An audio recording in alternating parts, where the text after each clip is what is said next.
What's up mga brad? So magandang araw, magandang tanghali, magandang gabi sa anong oras na panood ang video na ito mga buddy, no? So in today's video mga buddy, may gagawin nga pala buddy tayo. Ito, request ng ating subscribers mga buddy, no? Yan. Okay, so in today's video, yan ang ating tutorial ngayon mga buddy. Okay, so let's go.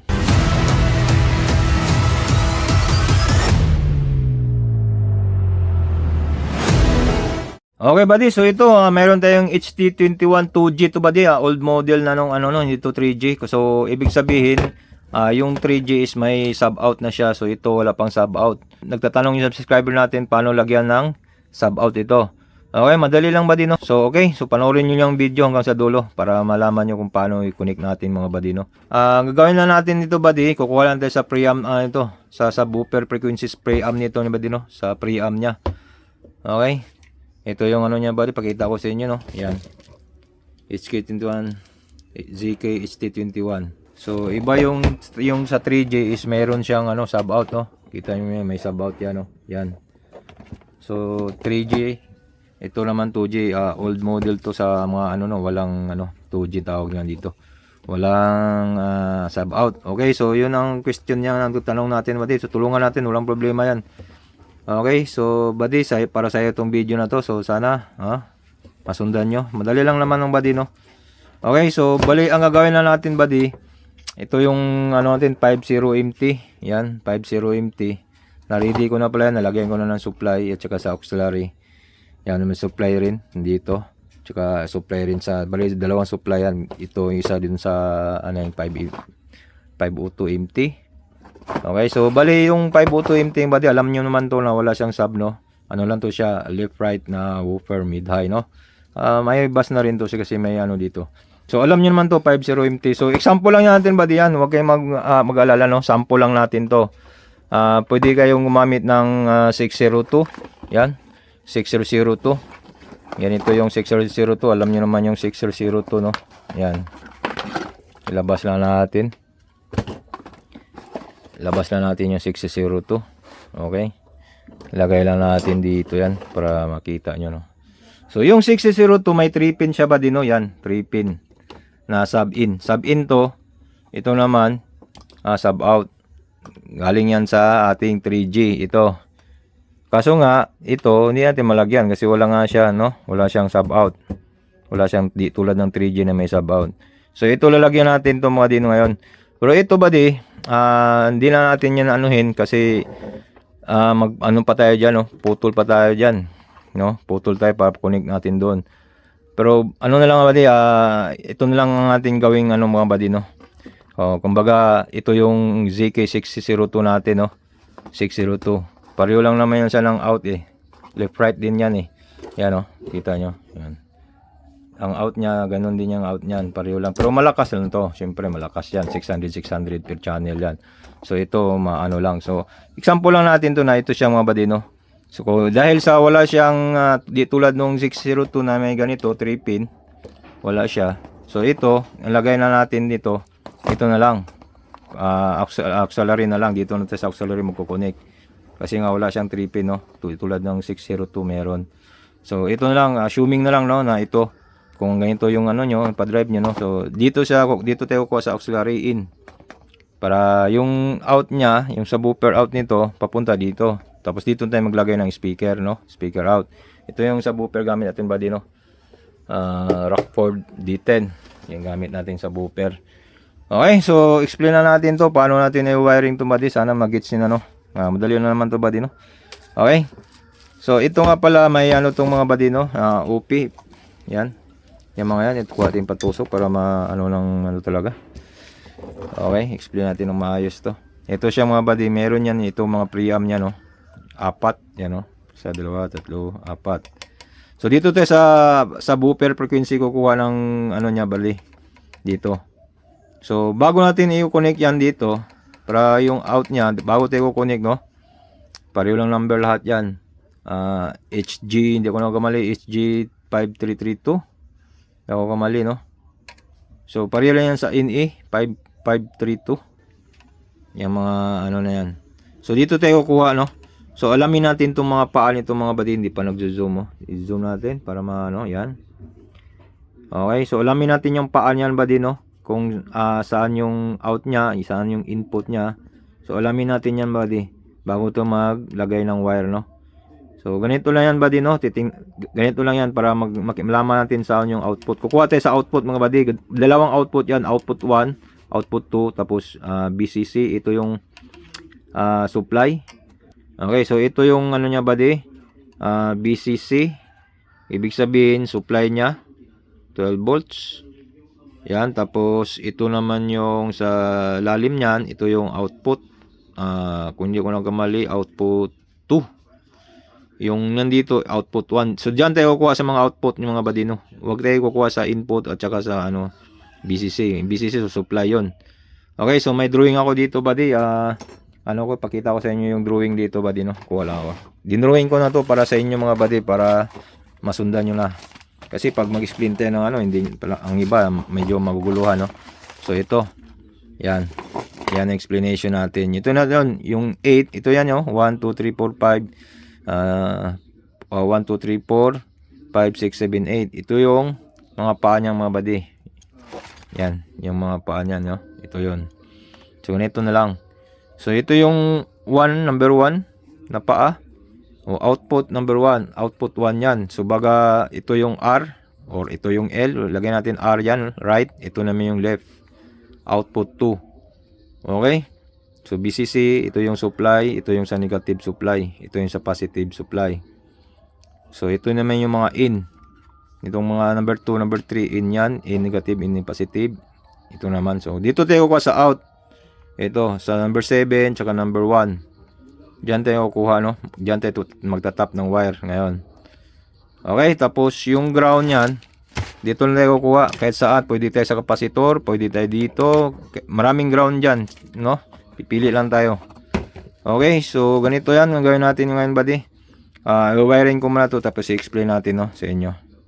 Okay, so mag-wiring na tayo. So bago tayo mag-wiring yan mga buddy, explain ko muna sa inyo yung wiring yan. Kung may sakit yung lalagyan yung mga buddy, no, so ito yung gamitin niyo. Ito mas maganda, no. Walang humming to pag ganito. Yan. Itong gamitin natin pag may sakit yung lalagyan nyo, tulad ng 602, may sakit siya, oh. So diyan natin ilagay yan. Tapos yung dulo doon sa dito. Okay, kung wala naman, no. So wag niyo gamitin yan kung wala naman, kung walang sakit. So itong gamitin natin ngayon. Ito, auxiliary. Yan, tanggalin ko lang. Huwag na tanggalin, ganun na lang. Ito yung dulo niya. Pinutol ko na yan kasi, yan, ito yung dulo niya. Mahaba pa lang wire na to. Ito. Yan. Ito yung dulo niya. Ito, ground. Yan, LR yan. Dalawa na yan. Itim at saka black, no? Yung itim at saka red. In R yan. Okay, so itong isa ground. Itong walang no. Yan, tindihan nyo na. Tapos yung dulo niyan sa auxiliary yan buddy, TRS yan, yan, stereo. Yan, tanggalin ko lang yan. Stereo yan buddy, no, dalawang itim yan, no. Pag isang itim lang yan buddy, ganyan. Halimbawa, dalawa lang, isa lang, mono lang yan. Pag ganyan, dalawa, stereo yan, left and right. Intindihan nyo? Yan. Okay, tips ko yan sa inyo rin. Okay, so ilagay ko lang tripod to mga buddy para hindi tayo mahirapan. Isang kamay lang kasi tayo buddy. Mahirap pag isang kamay lang magawag, no. So lagay ko lang tripod, babalik tayo mga buddy, no. Okay buddy, so nalagay ko lang tripod, no. So ito na yung TRS, no. Sinasabi ko sa inyo, so ilagay natin yan. Dito, bali ito yung input natin buddy ngayon, no. Input natin yan. Okay, naintindihan nyo ba mga buddy? So dito tayo gamit ng sub. Kasi yung ipapasok niyan dito galing sa 2G natin, no. Galing sa HT21. Is buo na, sub na lahat, no. Wala nang Twitter, bus na lahat, pure bus. So dito natin papasok yan. So ang lalabas dito ngayon is bus na lang, no. So dito ko na mag-control, ganun. Okay, so naintindihan niyo mga buddy. Okay, so ganun lang, lagay natin yan dyan. Tapos itong dulo na to, yung wire na to, tatlo kasi yan, kasi stereo yan, no. So left right yung red and black, tapos ground isa. So tatap natin yan dito ngayon mga buddy. Dito natin i-tap yan. So soldahin ko lang mo doon, ipakita ko sa inyo yung ito. Dito tayo magtatap sa ano OP na to. Okay, hanap lang tayo diyan. Yung sa 1 pin 1 tayo connect at saka sa pin number 7. Yan, pin 1 at 7, no? Okay, pasensyahan nyo na, hindi mo talaga ma-zoom yung ano, cellphone natin. So, okay. So, i-wiring ko lang to buddy, no? Tapos, babalik tayo sa inyo. Okay?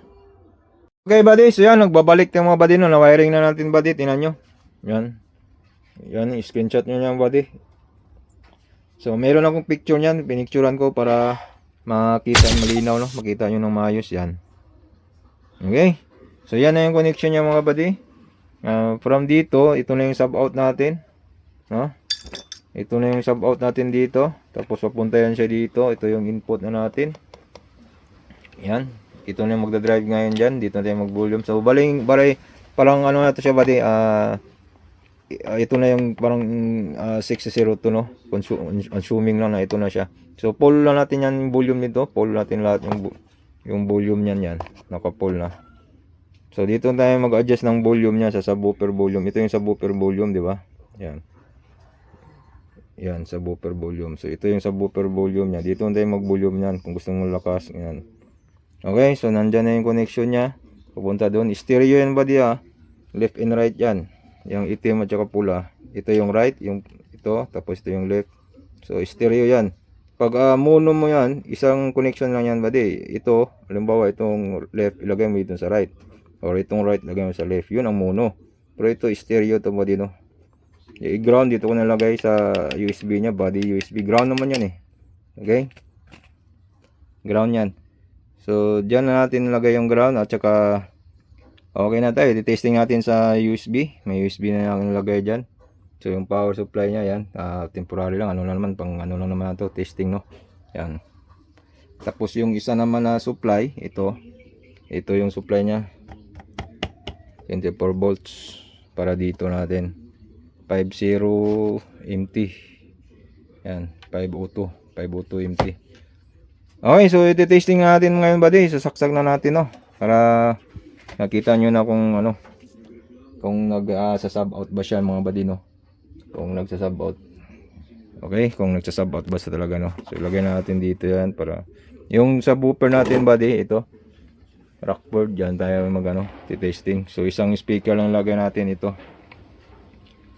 Okay, so dito, buddy, parang 3G na rin, buddy, no? Dito tayo gumagawa ng mid-high. Dito tayo gumagamit ng mid-high ngayon. Yung sub niyan is hindi na natin gamitin yung sub niyan. Kasi dito na nga yung sub gamit. So, wala nang sub dyan. Pero kung gusto nyo, mayroon pa naman. May ano naman, tutunog namang sub yan. Pero, wag na. Dito tayo gamit ng sub. Kasi nilagyan nga natin ng sub out yan. Para dito tayo gamit ng sub. Okay? Kung mas maganda yung malakas yung amplifier nyo, mas malakas yung sub. Halimbawa nito, malakas to eh. So, malakas yung sub nya. Kasi, ano na nga, separate na nga siya ng amplifier, no? So, ang hirap i-explain. Sige. Sana maintindihan yung gano'n, no? Okay, so assuming lang ito, wag naman ito rin gamitin nyo, 502 mas malakas pang sub nito kaysa dito, no? Okay? So useless lang kung gagamit kayo ganito, lagyan nyo yung sub out. Halimbawa, lagyan nyo yung sub out, tapos ito lang gamit nyo, 502 dito lang kayo mag-sub, kasi mas malakas ang sub nito kaysa dito, no? Okay? So ganyan yun, so assuming lang yan. Pero kung gusto nyo talaga malakas sub, ito gamitin nyo, no? Kung ito gamitin nyo, so ito, putulin nyo to, itong dulo nito. Putulin nyo yung dulo. Doon nyo ilagay pa rin. Yung saan yung connection ko. Dito. So, nag-gets nyo mga buddy. Okay. So, dito lang tayo magti-testing, no? So, ipa-plug in na natin mga buddy. So, i-plug in muna natin una yung sa dito. Yan. Dito muna plug in. So, dyan yan. Naka-supply. Okay. So, ito namang isa. I-plug in na natin to. Para supply naman dito sa isa. Sa HT21. So, kuha lang tayong plug. So, i-plug lang natin. Yun, umilaw na. So, umikot na rin. Okay, tumunog lang ang body, oh. So, i-volume ko, Yun, oh.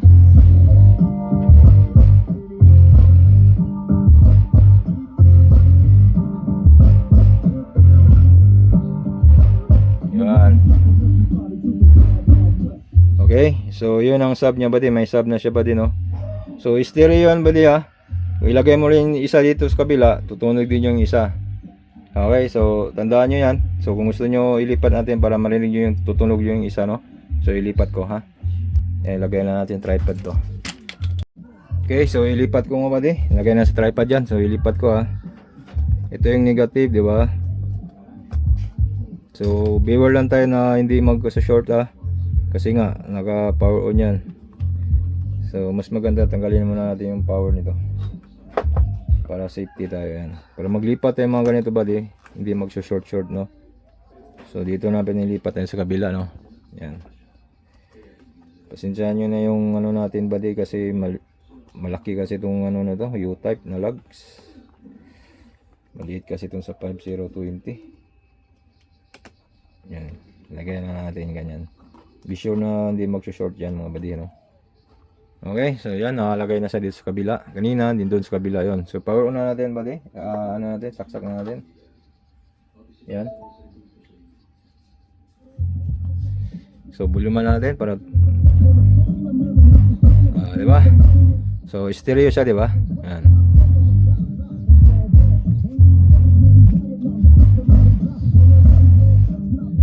Yun buddy, lakas. Pwede rin ito ano yung volume dito, pinaan nyo, tapos dito kayo magpo-pull. Yan. Dito kayo magvo-volume. Di ba? Pero ano yan buddy, dapat ito lang yung volume.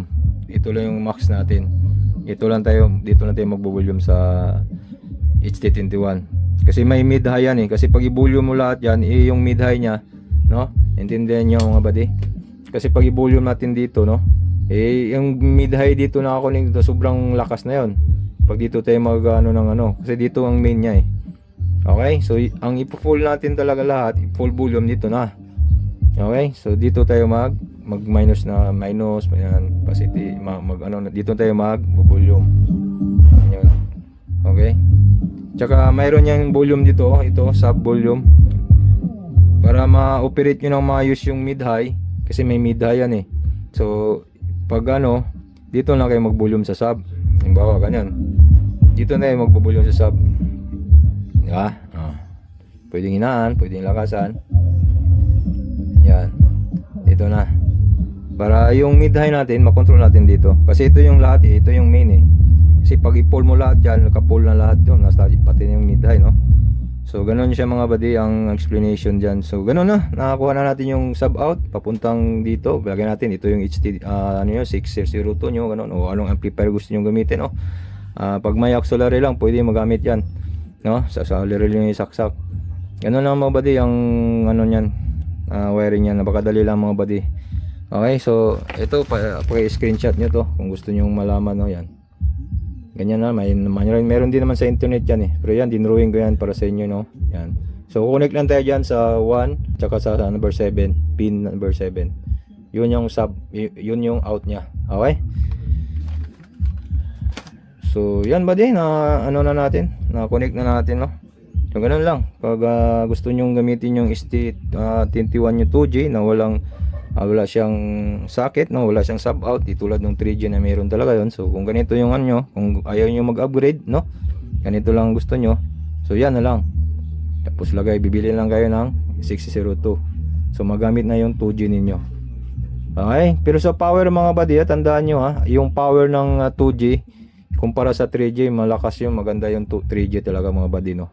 Ano, mas maganda yung 3G sa 2G. Pero kung wala kayong budget na pambili ng 3G, ito na, pwede na. Lagay nyo ng sub out yan, no? Papunta doon sa anong amplifier gusto nyo gamitin dyan, no? Basta may auxiliary in, doon nyo ilagay. Okay? Okay, kung mayroon kayong ganito 6002, yung ito, yung 3P nya, putulin nyo yun ng dulo. Ito, putulin nyo na yan. Dito nyo ilagay ngayon yan, ganyan, pag ganyan. Okay, tandaan nyo lang, screenshot nyo yung connection dyan. Yan yung tamang connection mga buddy, no? Kasi pag i-ano nyo buddy, mono lang yon. Pag wala nang left right yun, left na yon or right na yon, no? So ganun lang siya buddy. Tanggalin mo natin plug para ma-explain ito maayos. Okay, so ganyan na siya mga buddy. Tanggalin ko muna sa tripod to para ano nyo, para makita nyo talaga. Okay, so yun na. Ito na yung connection yung mga buddy, oh. So ganun lang mga buddy, no? Itong cellphone kasi hindi nagpo-focus. Try natin focus yan. Okay. 0.6. Yan. So, yan yung connection niya mga buddy, oh. Yan. Yan. So, yan yung connection niya. So, dito tayo kumuha ng ground sa body ng USB. So, yan mga buddy. Madali lang. Okay. So, kung nakatulong yung video natin buddy, no? So, please subscribe and click notification bell para updated sa ating next video. Yun lang buddy, ang video natin for today, no? So, sana may natutunan tayo sa mga newbies, no? Sa mga nagtatanong, hindi lang yung isang subscribers natin, kundi sa lahat na nagtatanong, sa lahat ng mga nahuguluhan, no? Kung paano ilagay. So, yan na. Dito na. Okay, so kung nakakatulong yung video natin, huwag kalimutan mag-subscribe and click notification bell para updated sa ating next video. Sa ating mga old and new subscribers, shout out sa inyo. Lahat na kayo mga buddy, hindi ko na isa-isahin, no? Lahat na kayo. Okay, thank you so much for watching. Ingat palagi mga buddy. God bless. Peace. Bye-bye.